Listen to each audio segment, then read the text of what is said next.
and his veneration for her as his patroness, mingling with a very good opinion of himself, of his authority as a clergyman, and his right as a rector, made him altogether a mixture of pride and obsequiousness, self-importance, and humility. Having now a good house and a very sufficient income, he intended to marry, and in seeking a reconciliation with the Longbourn family, he had a wife in view, as he meant to choose one of the daughters, if he found them as handsome and amiable as they were represented by common report. This was his plan of amends, of atonement for inheriting their father's estate, and he thought it an excellent one, full of eligibility and suitableness, and excessively generous and disinterested on his own part.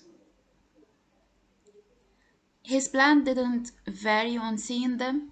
Miss Bennet's lovely face confirmed his views and established all his strictest notions of what was due to seniority, and for the first evening she was his settled choice. The next morning, however, made an alteration, for in a quarter of an hour's tete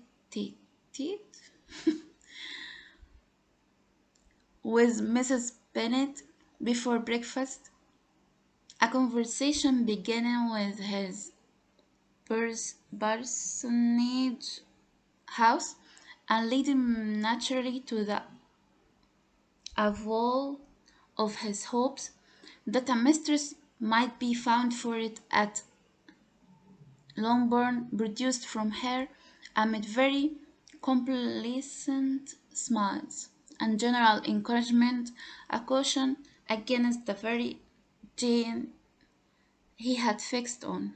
As to her younger daughters, she couldn't take upon her to say, she couldn't positively answer, but she didn't know of any proposition. Her eldest daughter, she must just mention, she felt it incumbent on her to hint, was likely to be very soon engaged. Mr. Collins had only to change from Jane to Elizabeth, and it was soon done. While Mrs. Bennet was stirring the fire, Elizabeth, equally next to Jane in birth and beauty, succeeded her, of course. Mrs. Bennet treasured up the hint and trusted that she might soon have two daughters married, and the man whom she couldn't bear to speak of the day before was now high in her good graces.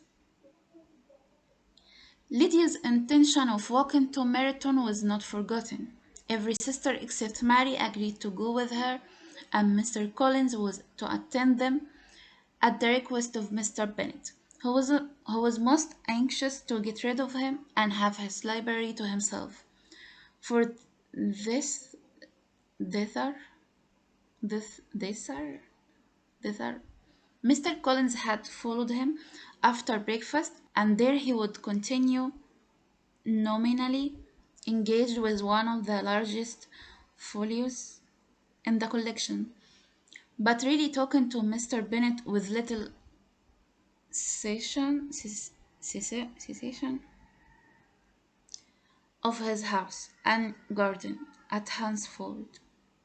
Such doings discomposed Mr. Bennet exceedingly. In his library, he had been always sure of leisure and tranquillity, and though prepared, as he told Elizabeth, to meet with folly and conceit in every other room of the house, he was used to be free from them there. His civility, therefore, was most prompt in inviting Mr. Collins to join his daughters in their walk, in their walk, and Mr. Collins, being in fact much better fitted for a walker than a reader, was extremely pleased to close his large book and go.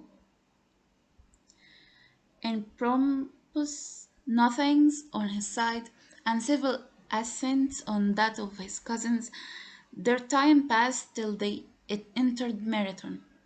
The attention of the younger ones was then no longer to be gained by him.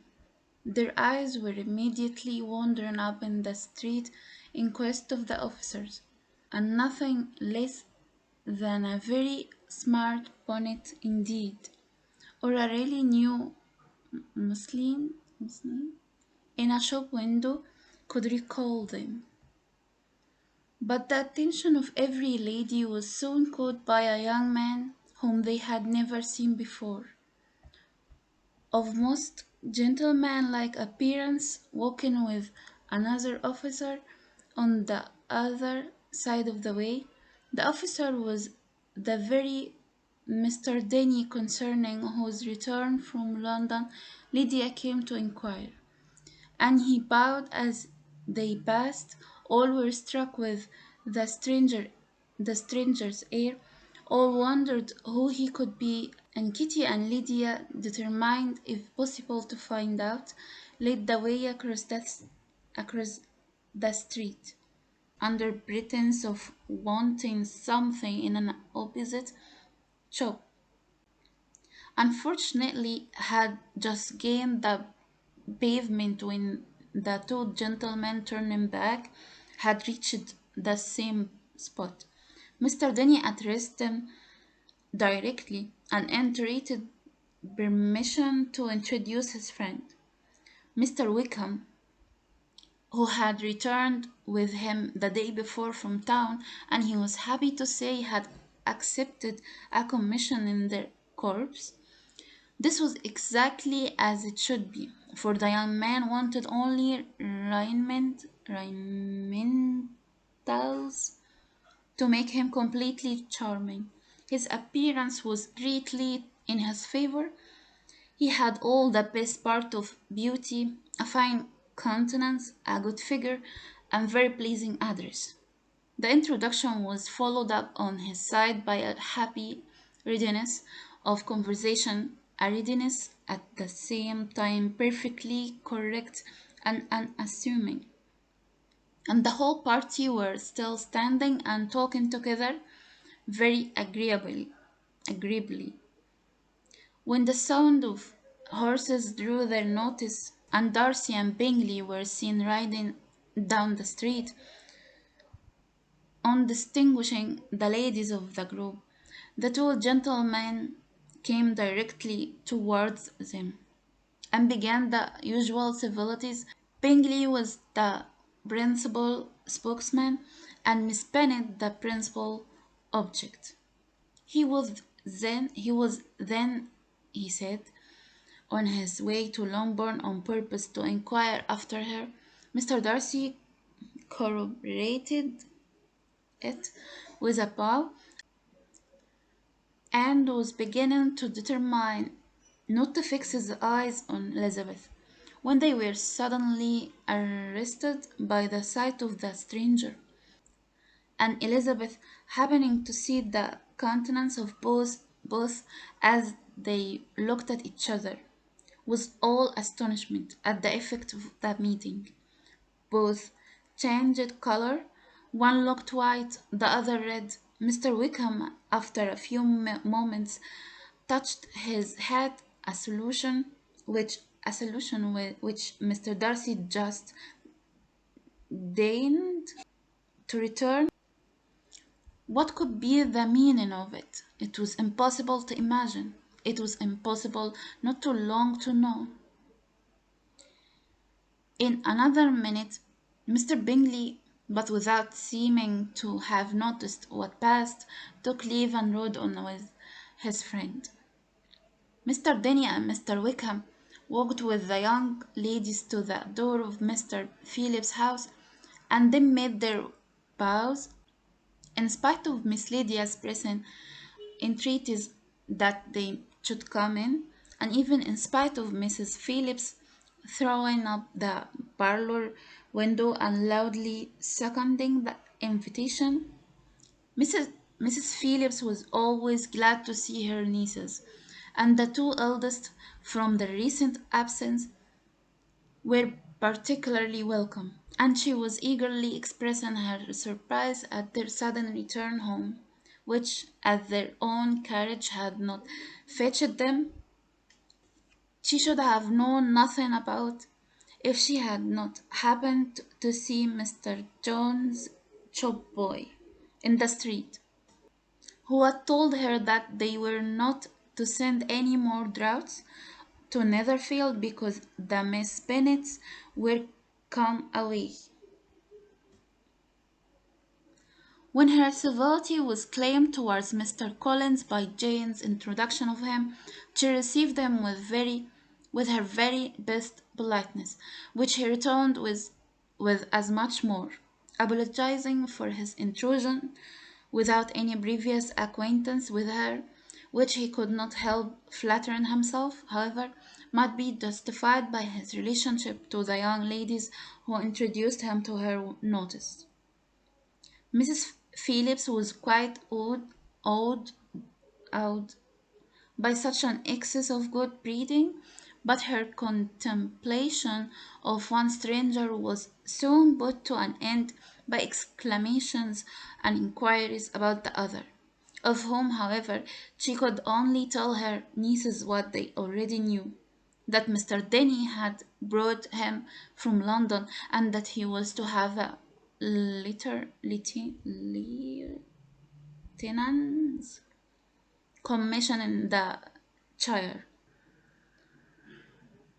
She had been watching him the last hour, she said, as he walked up and down the street and had Mr. Wickham appeared.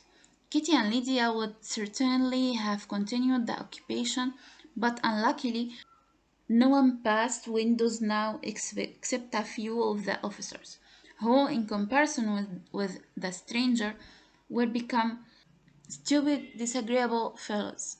Some of them were to dine with the Phillips the next day, and their aunt promised to make her husband call on Mr. Wickham and give him an invitation also. If the family from Longbourn would come in the evening, this was agreed to, and Mrs. Phillips protested that they would have a nice, comfortable, noisy game of lottery tickets and a little bit of hot supper afterwards. The prospect of such delights was very cheering, and they parted in mutual good spirits. Mr. Collins repeated his apologies in, quite, in quitting the room, and was assured with unwearying civility that they were perfectly needless. As they walked home, Elizabeth related to Jane what she had seen pass between the two gentlemen. But though Jane would have defended either or both had they appeared to be in the wrong, she could no more explain such behavior than her sister. Mr. Collins, on his return, highly gratified Mrs. Bennet by admiring Mrs. Phillips's manners and politeness. He protested that, except Lady Catherine and her daughter, he had never seen a more elegant woman, for she had not only received him with the utmost civility, but even pointedly included him in her invitation for the next evening, although utterly unknown to her before, something he supposed might be attributed to his connection with them, but yet he had never met with so much attention in the whole course of his life.